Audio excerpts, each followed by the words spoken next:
तपस के आगे किसी ड्रोन का कोई मुकाबला नहीं। सिर्फ निगरानी नहीं बल्कि हमला करने में भी एक नंबर है ये ड्रोन। टर्की के TB2 से ज्यादा ताकतवर है हमारा तपस। दुश्मनों को ढूंढ कर तबाह करने में माहिर है तपस। तपस एक ऐसा ड्रोन है जो ना सिर्फ निगरानी करने के लिए इस्तेमाल किया जाता है बल्कि इस ड्रोन पर अब हम हमले की जिम्मेदारी भी छोड़ सकते हैं। जी हाँ, ये जो ड्रोन अब आप मेरे सामने देख पा रहे होंगे, जो तपस आपको दिख रहा होगा, ये जो ड्रोन है ये दरअसल अब ना सिर्फ निगरानी कर पाएगा बल्कि साथ ही साथ हमला करने में भी माहिर है। ये ड्रोन बॉर्डर पर हो रहे दुश्मन की एक्टिविटीज को कैप्चर भी कर सकता है और साथ ही साथ उन्हें खत्म करने में भी कारगर साबित हो सकता है।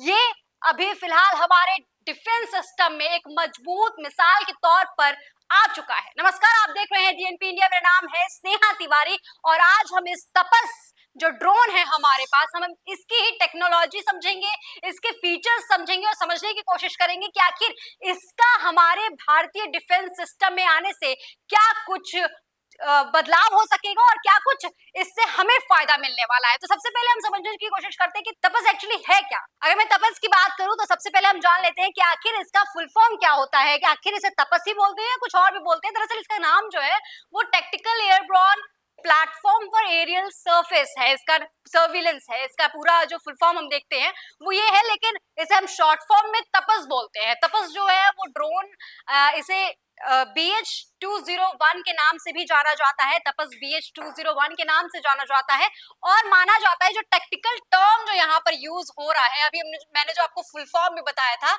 टेक्निकल जो हम टर्म यूज कर रहे हैं वो दरअसल इसीलिए कर रहे हैं क्योंकि ये शॉर्ट डिस्टेंस के लिए इस्तेमाल किया जाता है, कम दूरी के लिए इस्तेमाल किया जाता है और जो छोटे हमले होते हैं उसके लिए ही इस्तेमाल किया जाता है। पहले इसे सर्विलेंस ड्रोन के तौर पर हमने इसे विकसित किया था। पहले इसका काम जो था वो सिर्फ सर्विलेंस का था, लेकिन फिलहाल अब हमने इसे हमले के लिए भी विकसित कर दिया है और अब इसका हमले के लिए भी इसका इस्तेमाल किया जाता है, क्योंकि माना यह जा रहा था कि पहले इसका सिर्फ काम जो है वो सर्विलेंस का है और अब इसे हथियार से लेस करके और भी बहुत सारी चीजें चेंजेस करके इसको आर्म्ड जिसे कहते हैं आर्म ड्रोन बना दिया गया है। क्यों बना दिया गया है, क्या कुछ इसमें ऐड किया गया है, वही भी हम समझने की कोशिश करेंगे। क्या कुछ हथियार इसमें लेस किए गए हैं, क्या कुछ चेंजेस की गई हैं, वो सब कुछ हम समझने की कोशिश करेंगे। लेकिन आप फिलहाल समझ लीजिए कि अब ये सिर्फ सर्विलेंस ड्रोन रह चुका है बल्कि ये आर्मल ड्रोन बन चुका है। इसे आर्मल ड्रोन के रूप में तब्दील कर दिया गया है और जो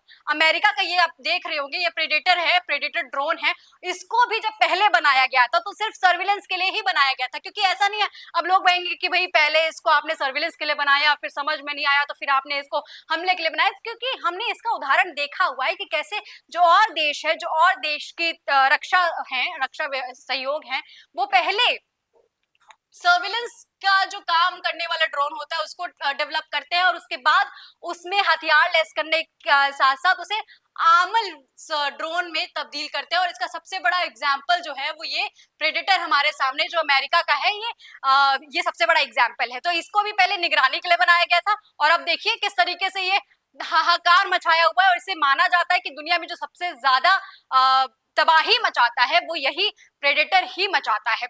उसमें मिसाइल वगैरह भी लगा दी गई हैं, हार्ड पॉइंट भी जोड़ दिए गए हैं यहाँ पर और सारी चीजें कर दी गई हैं। इसमें जो तमाम घातक हथियार है उससे लेस कर दिया गया है और अब ये दुनिया का सबसे ज्यादा तबाही मचाने वाला ड्रोन बन चुका है। जी हाँ, अब जब हम तापस की बात कर रहे हैं तो इसे आपको पता ही होगा कि रुस्तम 2 का जो है वो अपडेटेड वर्जन है। पहले ये जो था ये रुस्तम 2 था, यहाँ पे मैं आपको दिखाऊंगी तस्वीरों में। ये देखिए फिलहाल आप देख पा रहे होंगे, ये रुस्तम 2 था, ये DRDO ने बनाया था और अब इसे तपस कर दिया गया है। तपस BH-201 के नाम से इसे कर दिया गया और ये रुस्तम का ही एडवांस वर्जन है। पहले इससे सिर्फ निगरानी होती थी जैसा कि मैंने आपको बताया है और इससे हमला भी कर सकते हैं। DRDO ने इसे विकसित किया था और HAL को सौंप दिया। पहले इसे DRDO ने बनाया था और अब इसे HAL के हवाले सौंप दिया गया है, इसकी टेक्नोलॉजी को HAL के हवाले सौंप दिया गया है और अब HAL जो है वो अपने प्रोडक्शन फैसिलिटी में इसका निर्माण कार्य कर रही है, विकास कर रही है और जो इसका पहला परीक्षण हुआ था वो कोलकाता में हुआ था। अब जब लोग पढ़ते हैं तो देखते हैं तो सबसे ज्यादा पूछा भी जाता है कि भाई इसके सफल परीक्षण हो चुका है या नहीं हो चुका है। तो जो सबसे पहला इसका सफल परीक्षण हुआ था वो कोलकाता में हुआ था, और जो दूसरा परीक्षण हुआ था जिसमें सारी बारीकियां देखी गई थी वो चित्रदुर्गा में हुआ था। ये भी नाम बहुत इंपॉर्टेंट है क्योंकि चित्रदुर्गा में ही सारी बारीकियां देखी गई थी, और दूसरी चीज ये देखी गई थी कि भाई ये हमला करने लायक है या नहीं है।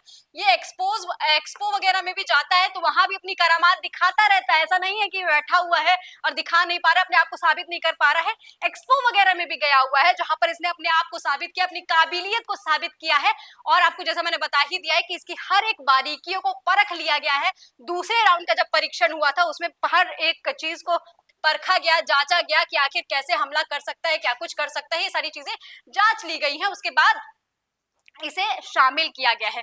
तो अब हम बात कर लेंगे कि आखिर इसमें क्या कुछ खास है। जैसा कि मैंने आपको पहले भी बोला है कि हर चीज पे हम बात करेंगे। तो जो इसकी लैंडिंग गियर है ना, फिलहाल माफ कीजिएगा, जो इसकी लैंडिंग गियर है वो इसको खास बनाती है, और साथ ही साथ ये देखिए ये लैंडिंग गियर जो है इसको खास बनाती है। इसका जो लैंडिंग गियर सिस्टम है वो बहुत मजबूत है।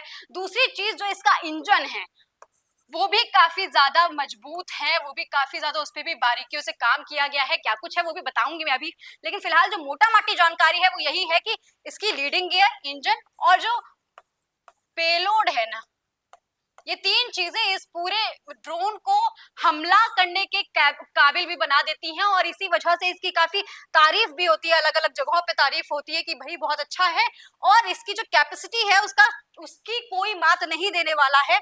दुनिया में कोई ऐसा ड्रोन नहीं है जो इसकी कैपेसिटी को मात दे सके, इसीलिए बार बार कहा जाता है। अब इसके जो फीचर्स है, लंबाई वगैरह, वो भी जान लेते हैं। जो सबसे पहले यहाँ पे दिख पा रहा होगा तो लंबाई इसकी जो है, ये फिलहाल ये लंबाई देख पा रहे होंगे आप, ये लंबाई जो है वो 31 फीट की है, 31 फीट की है।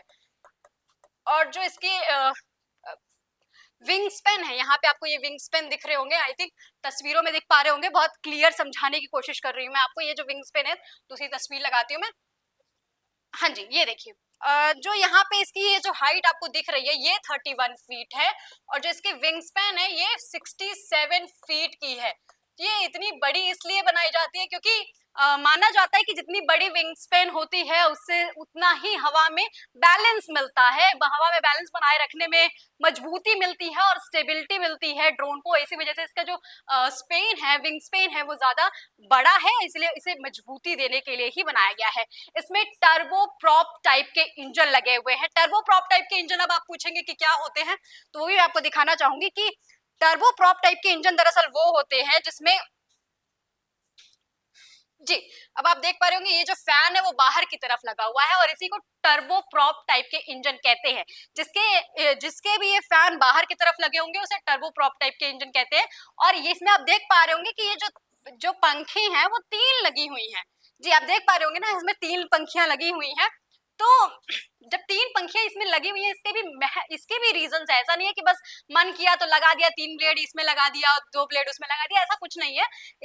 इसको लगाने के पीछे भी वजह है, घुमाने के लिए इसको जब देखा जाता है। और जब मैं इसी को कंपेयर करूं, जो सबसे ज्यादा घातक और वो कहा जाता है, इसमें भी 2 ही स्पेन माने जाते हैं। जो टर्की का जो सबसे TG2 है उसमें भी 2 ही स्पेन, माफ कीजिएगा,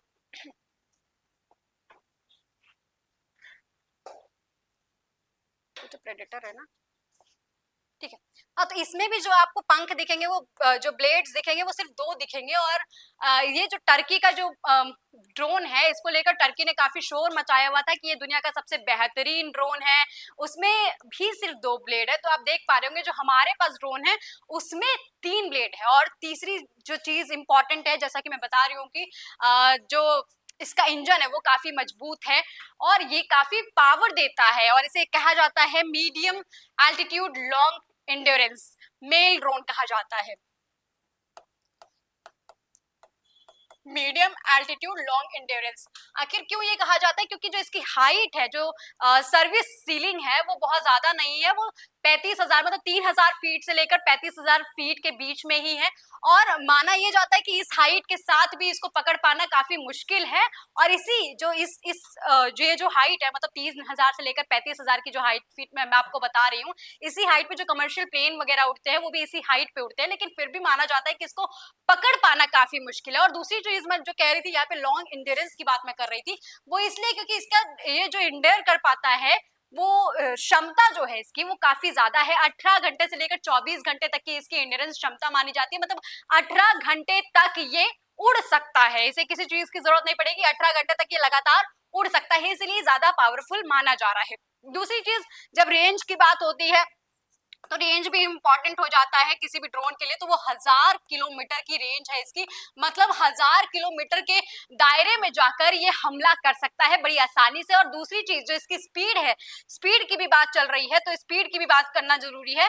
350 किलोमीटर पर आवर की इसकी स्पीड है, जो इसके मारक क्षमता को और ज्यादा बढ़ा देती है। तो मतलब समझिए कि कोई ड्रोन है जो 350 किलोमीटर पर आवर की स्पीड से उड़ रहा है, और दूसरी चीज का जो रेंज है वो 1000 किलोमीटर है। तो मतलब आप 1000 किलोमीटर के दायरे में कोई दुश्मन आया हुआ है तो ये कितनी तेजी से उड़कर वहां पहुंचेगा और मार गिराएगा, हाँ, जो दुश्मन है उसको मार गिराएगा। और इसीलिए इसे मेल ड्रोन कहा जाता है, मतलब medium altitude high long medium altitude long endurance इसीलिए कहा जाता है इसे। तो इसकी आप क्षमता तो देख ही पा रहे होंगे, समझ ही पा रहे होंगे कितना महत्वपूर्ण है और किस तरीके से ये काम करता है। और क्या चीज है जो इसको खास बनाती है, वो दूसरी चीज ये है कि इसका जो वजन है वो 1800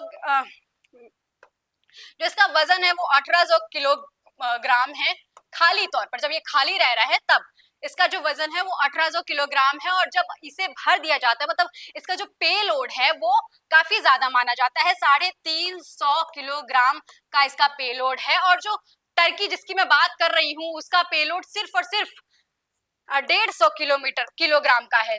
तो आप समझ पा रहे होंगे कि हमारा जो ड्रोन है वो कितना ज्यादा सक्षम है as compare to TB2 drone.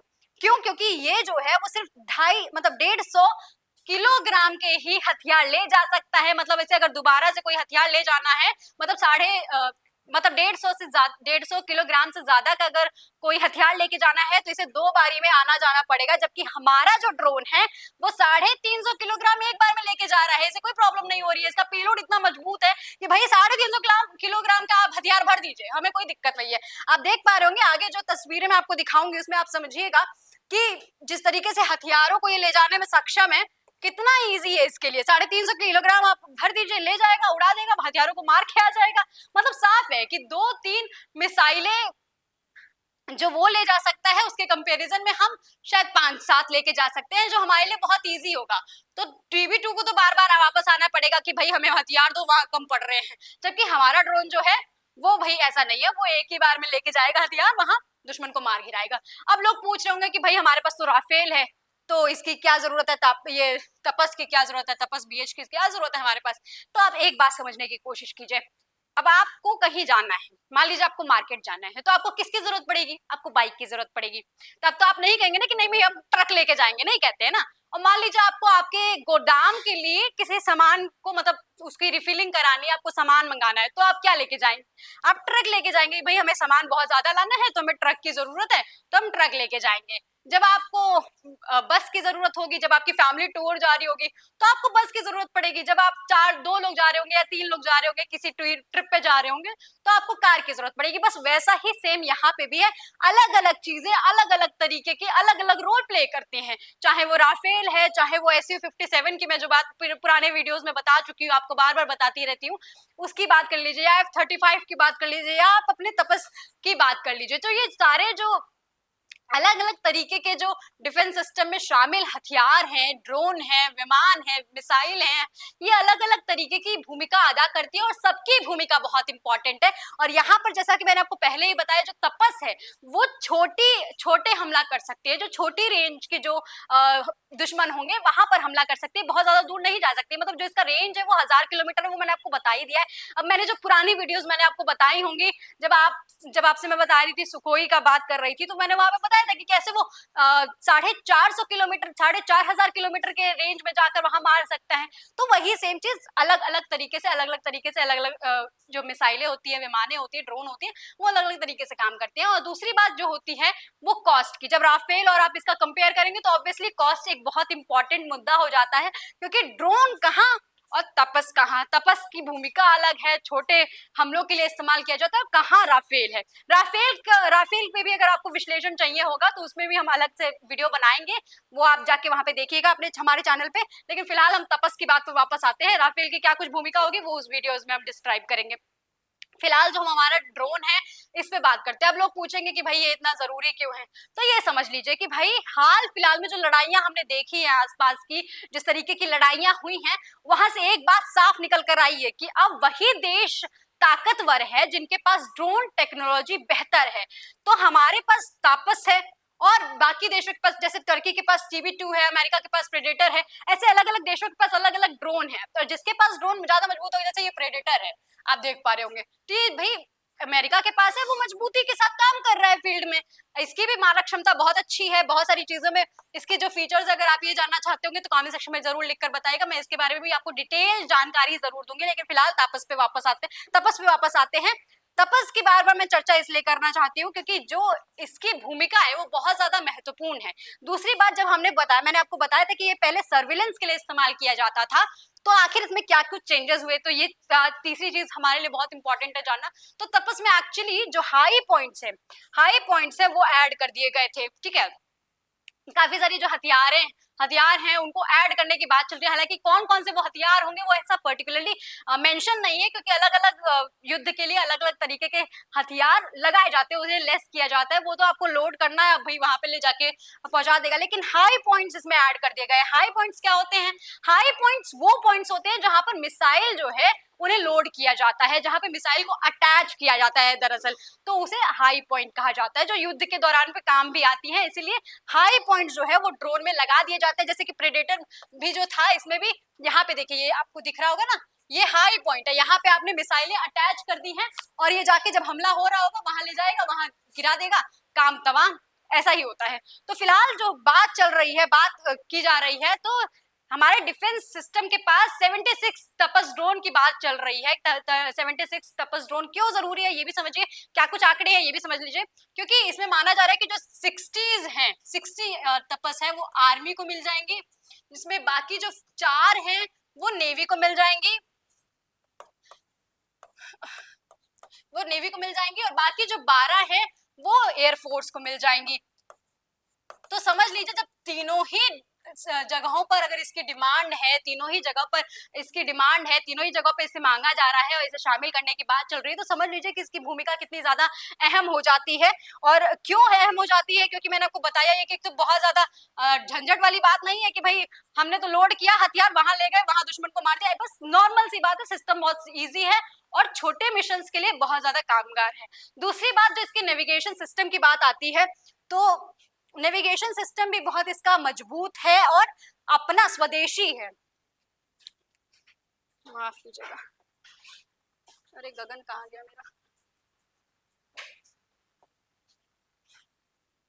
हाँ, तो जिसका नेविगेशन सिस्टम है उसे कंट्रोल करने के लिए हमारा जो गगन है, जो आपको भी पता होगा कि इंडिया अपने मेक इन इंडिया के तर्ज पर अलग अलग चीजों को इन्वेंट कर रही है, उसे अलग अलग तरीके से विकास कर रही है, उसका डेवलप कर रही है। और गगन जो है वो हमारा अपना ब्रांड है, अपना अपना जो नेविगेशन सिस्टम है वो अपना है, और ये हमारा ऑलरेडी ट्रस्टेड है, क्योंकि हमारी नेवी भी इसे इस्तेमाल कर रही है, हमारी एयरफोर्स भी इसे इस्तेमाल कर रही है। तो आप समझ लीजिए कि इससे ज्यादा ट्रस्ट की बात उठती नहीं है। ये जो गगन सिस्टम है ना, इससे ज्यादा ट्रस्ट की बात ही नहीं उठती है। तो समझ लीजिए कि जो हमारे तपस में नेविगेशन सिस्टम है वो भी गगन का ही नेविगेशन सिस्टम है। गगन के अगर आपको और एग्जांपल समझने हैं तो सब आप समझिए कि जो ट्रेन्स वगैरह आप एग्जैक्ट लोकेशंस देखते होंगे ना, वेयर इज माय ट्रेन, या और भी जगहों पर ट्रेन रनिंग स्टेटस वगैरह चेक करते होंगे, तो उनको भी एग्जैक्ट लोकेशन गगन के वजह से ही मिल पाती है। दूसरी बात, जो जहाज उड़ते हैं भारत में, उन्हें भी जो एग्जैक्ट लोकेशंस मिलती हैं वो भी भारत में जो उड़ते हैं उनकी बात मैं कर रही हूँ, उन्हें भी गगन के वजह उनमें भी गगन का ही इस्तेमाल किया जाता है। और जो गगन सैटेलाइट है वो अपना है, हमारा है, स्वदेशी है, अपना ब्रांड है, भाई प्रमोट तो करना ही है। और दूसरी बात, जब हम अपने देश में कोई मेक इन इंडिया बनाते हैं ना, जैसे मेक इन इंडिया के तर्ज पर किसी चीज को किसी चीज का विकास करते हैं, तो ये बहुत इंपॉर्टेंट हो जाता है कि हम उसमें अपने इक्विपमेंट्स इस्तेमाल करें। जैसे बहुत बार ये आरोप लगता है कि भारत चाहे कितना भी विकसित हो जाए लेकिन चाइना के फोन्स लेता है, या चाइना के फोन्स नहीं लेता है। भारत अगर विकास भी कर रहा है तो भी चाइना के मदरबोर्ड ले आ रहा है, या चाइना का ये ले आ रहा है, वो ले आ रहा है। तो इस तरह इसीलिए इसी वजह से इस सारे आरोपों पे कहीं ना कहीं जो तपस हमारा है वो जवाब देने का काम कर रहा है कि भाई नहीं, इसमें जो नेविगेशन सिस्टम भी है वो भी हमारा अपना ही है। गगन जो है वो हमारा अपना है, किसी और का लेना देना नहीं है। जैसे और भी जो नेविगेशन सिस्टम होते हैं वो बाहरी देशों के हैं और उसका इस्तेमाल इसमें नहीं किया गया है, अपना मेक इन इंडिया है।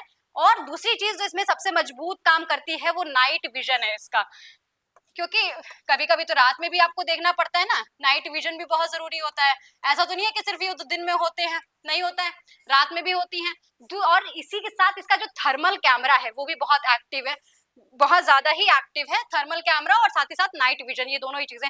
मैंने तस्वीर जो चेंज की है वो मैं आपको दिखाना चाहूंगी। देखिए यहाँ पे जो ये देख पा रहे होंगे, यहीं पे इसका नाइट विजन कैमरा भी है और वही यहीं पे इसका थर्मल कैमरा भी है। ये दोनों ही चीजें क्यों जरूरी है ये भी समझिए। रात या अंधेरे में देखने का जो सहूलियत देता है वो नाइट विजन कैमरा देता है, और जो थर्मल कैमरा है वो गर्मी को भाप कर तस्वीरें देता है। मतलब समझिए, आपने कह दिया कि भाई दो चीजें लगाने की क्या जरूरत थी, एक चीजों से काम क्यों नहीं चल रहा था। मैं आपको बताऊंगी कि क्यों जरूरत थी दोनों ही चीजें लगानी। मान लीजिए कि कोई कोई दुश्मन है, ठीक है, कोई ऐसा सैन्य है जो दूसरे देश का है, वो चादर ओढ़ के बैठ गया, ठीक है, उसने यहाँ बैठा, वो चादर ओढ़ के बैठ गया। अब जो नाइट विजन है यहाँ से वो देख रहा है, वो तो क्या देख रहा है, वो तो कुछ सतह देख रहा है, वो तो देख रहा है ढका हुआ कुछ काला काला है। लेकिन जो थर्मल कैमरा है ना, वो देखेगा कि यहाँ पे जो हीट उत्पन्न हो रही है, क्योंकि बॉडी का हीट टेम्परेचर होता है, बाकी आम जगहों के मुकाबले यहाँ पे जो हीट टेम्परेचर उत्पन्न हो रहा होगा वो इसको सिग्नल देगा कि नहीं भाई यहाँ कुछ है, यहाँ पे कुछ तो है, वो सिग्नल देगा। और इसीलिए इन दोनों ही कैमरों की जरूरत है। तो समझ गए आप कि आखिर ये दोनों क्यों इस्तेमाल किए गए हैं। मैं आई थिंक मैंने आपको क्लियर कर दिया होगा। अगर आपको कंफ्यूजन हो रही है तो फिर से समझिए कि अगर कुछ ब्लैक है, कुछ ऐसा ढका हुआ है, तो उसको भी कैप्चर करने में ये थर्मल कैमरा काम करता है, क्योंकि वहां गर्मी मौजूद होती है, उस गर्मी को वो पहचान कर फिर काम करता है, उसको मार्क देता है। और तीसरी जो सबसे अच्छी इंपॉर्टेंट चीज है कि अगर इन दोनों से भी बाई चांस की कोई दुश्मन छूट गया, मान लेते हैं कि जो विरोधी लोग हैं ना वो कहेंगे कि अरे इन दोनों से कुछ नहीं होता, ये इन दोनों से छूट जाएगा, ऐसा वैसा, ये XYZ। लेकिन इन दोनों से भी अगर कोई छूट गया तो इंफ्रारेड सिस्टम है इसमें। क्या है? इंफ्रारेड सिस्टम है। और ये किस लिए काम करता है, कैसे काम करता है, ये समझिए। ये इंफ्रारेड, IR भी बोलते हैं इसको। अब ये जो काम करता है वो सिंथेटिक अपर्चर पे काम करता है। समझने की कोशिश कीजिएगा, जो इंफ्रारेड है ये रेड वेव्स भेजता है यहाँ से कि भाई कुछ यहाँ पे गड़बड़ हो रहा है, यहाँ पे कुछ गड़बड़ हो रहा है। मतलब समझिए कि अगर ये सतह है और कुछ लग रहा है कि यहाँ पे मौजूद है, तो ऐसे रेड वेव्स जाएंगी और पता चलेगा कि भाई यहाँ पे कुछ ऊपर है और यहाँ तो नीचे है कुछ। ऐसे वेव्स जाती हैं, वेव से टकरा के पता चल जाता है कि कुछ चीज वहां पे है। तो इस तरीके से इंफ्रारेड वेव्स जो है वो यहाँ पे काम करती हैं। तो मतलब दो चीजों से अगर छूट गया बाई चांस किसी तरीके से, हालांकि छूटता नहीं है कभी, लेकिन फिर भी हमारा जो DRDO है उसने पूरी तरीके से काम किया है एक एक चीज पर, और गहनता से काम किया है, किसी भी चीज को छूटने का काम नहीं हुआ यहाँ पे। तो मतलब दो चीज अगर छूट जाती है तो तीसरा चीज तो मार्क कर ही लेगा किसी भी तरीके से, एनी हाउ। और जो सिंथेटिक अपर्चर रडार की मैं बात कर रही हूँ, तो ये भी समझ लीजिए ये तब काम करता है जब जमीन पर कोई विमान हो और इसका इंजन ऑफ हो। अब मान लीजिए हमने बात कर ली है कि भाई वेव्स भेज देता है, ये भेज देता है, वो भेज देता है, लेकिन कोई ऐसी चीज है, मान लीजिए ये है, ये जमीन पे लेटा हुआ है, इसका इंजन भी ऑफ है, ना इसमें गर्मी है ना इसमें कुछ है, पता ही नहीं चल रहा है कि क्या हो रहा है क्या नहीं हो रहा है, इंजन ऑफ है। तो जो सिंथेटिक रडार है ना, ये वेव्स के जरिए चीजों को पकड़ लेता है कि भाई हमला नहीं करने जा रहे हैं, लेकिन अगर यहाँ पे कुछ है तो वेव्स के जरिए पता चल जा रहा है। और इंसान मतलब हमें तो पता चल जाएगा किसी भी तरीके से, कोई भी जो वो कहते हैं ना, कोई बारीकी भी नहीं छोड़ने का काम किया हुआ है इसमें। हर तरीके से दुश्मन को पकड़ने का काम हमारा ये जो तपस है ना, ये तपस है, ये तो अमेरिकी है, ये अमेरिकी ड्रोन है, ये हमारा तपस है। ये नहीं करेगा। दूसरी चीज, हमला करने के लिए इसमें लेजर गाइडेड सिस्टम है। अब लेजर गाइडेड सिस्टम है तो ऑब्वियसली ये भी इंपॉर्टेंट हो जाता है, क्योंकि लेजर गाइडेड सिस्टम है तो वो उसे हम लेजर के तरीके से गाइड कर देंगे। मान लीजिए, अब ये भी समझने की कोशिश कीजिएगा कि क्या होता है। मान लीजिए हमारा ये तपस उड़ रहा है ना, ये आसमान में है, चीजें दिख नहीं रही हैं इसको, तो यहाँ से ना कोई कोई शख्स है जो बता रहा है, यहाँ पे लाइट भेज दिया कि यहाँ कुछ है। इसने देख लिया कि लाइट आ रही है भाई, यहाँ पे कुछ गड़बड़ मिल रहा है, या इसने लेजर तो भेज ही दिया है, तो ये कहेगा भाई आओ आओ तुम हमारे कब्जे में, अब दुनिया हमारी मुट्ठी में, मतलब अब दुश्मन हमारी मुट्ठी में, ये वो वाला आलम है।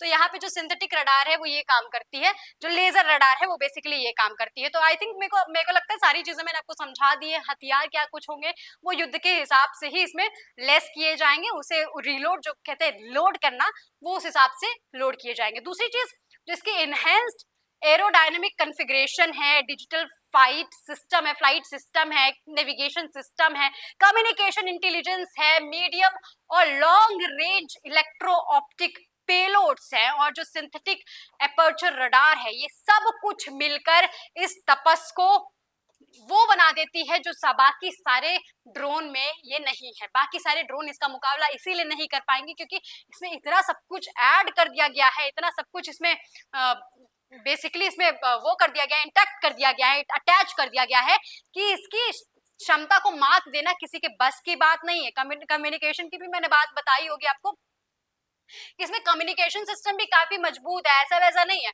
कि भाई ये हुआ। जैसे मैंने आपको गगन की बात बताई है, तो गगन, मान लीजिए गगन से ही अटैच्ड कोई और विमान जा रहा है, उसने देख लिया कि कोई गतिविधि है, ऐसा नहीं है कि वो 2 घंटे बाद पता चल रहा है तो 2 घंटे बाद इसको पता चलेगा, ऐसा कुछ नहीं है।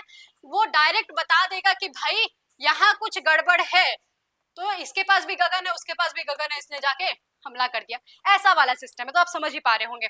दूसरी जो चीज है, जो इसमें अलग अलग तरीके के सेंसर्स लगे हुए हैं, वो इसको ज्यादा इंपॉर्टेंट बना देते हैं। सेंसर्स की मैंने बात आपको पहले ही बता दी, चाहे उसमें इंफ्रारेड आ जाती है, चाहे उसमें लाइट विजन आ जाती है, वो सारी चीजें हैं जो इसको खराब मौसम में भी किसी दुश्मन का पता लगाने में मदद देती हैं। रडार की बात कर रही हूँ मैं, तो रडार जो लंबी दूरी पर वस्तुओं को पता लगाने का भी और ट्रैक करने के लिए भी रेडियो तरंग का इस्तेमाल किया जाता है, जिसकी वजह से इसको काफी आसानी मिल जाती है, मतलब तपस को काफी आसानी मिल जाती है। तो आपने देखा और समझने की कोशिश की कि आखिर तपस इतना इंपॉर्टेंट क्यों है। और दूसरी चीज, जब हम तपस की बात कर रहे हैं तो इसे भारतीय रक्षा बल में शामिल करना क्यों जरूरी था, क्योंकि हमारे जो बॉर्डर्स है ना, उस पर कभी कभी ऐसी एक्टिविटीज होती रहती है जो हमारे देश के लिए फायदेमंद नहीं है। तो इसलिए उन एक्टिविटीज पे निगरानी रखना और जब जरूरी हो तो हमला करने के भी काबिल है हमारा तपस। तो दोस्तों आप बताइए कि आपको ये तपस के जो फीचर्स हैं, इसके जो रडार है, इसकी जो भी स्पेसिफिकेशंस है, वो कैसी लगी, कमेंट सेक्शन में लिखकर जरूर बताइएगा। और अगला, आपको कौन सा वो डिफेंस सिस्टम चाहिए जिस पर आपको जानकारी चाहिए, वो भी कमेंट सेक्शन में लिखकर बताइएगा। और तमाम खबरों के लिए देखते रहिए JNP इंडिया।